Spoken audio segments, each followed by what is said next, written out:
আসসালামু আলাইকুম পঞ্চম শ্রেণীর শিক্ষার্থী বন্ধুরা, তোমাদের গণিত বইয়ের ৮৩ পৃষ্ঠার সমস্যাটি দেখো।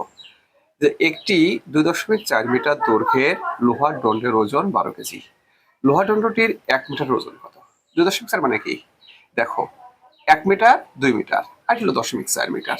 ২.৪ মিটার ওজন কত? ১২ কেজি। তাহলে ১ মিটারের ওজন কত, তাই না?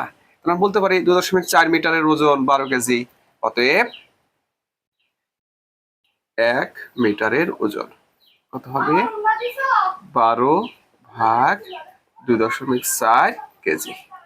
অর্থাৎ ১ মিটার ওজন কত হবে? তোমার ২.৪ ভাগের ১ ভাগ। ঠিক আছে? তো দেখো, ভাজকে কিন্তু দশমিক আছে।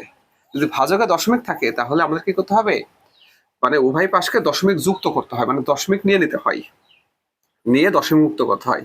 ১২.০ ভাগ ২.৪ মিটার। এখন দেখো, দশমিকের পরের ঘরে ঘরে কিন্তু মিলে গেছে, তাই না? এখন এই দশমিক উঠে যায়, কত হবে? ১২০ ভাগ ২৪ মিটার। ওকে, এখন দেখো, ভাগ করে দেখো কতবার যায়? ৫ বার যাবে রে, ৫ মিটার। অর্থাৎ তোমার ১ মিটার ওজন কত? ৫ মিটার। ঠিক আছে?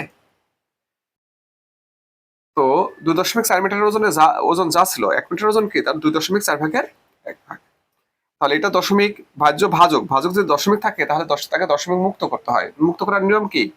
তোমার ভাজ্যকেও দশমিক করতে হয়।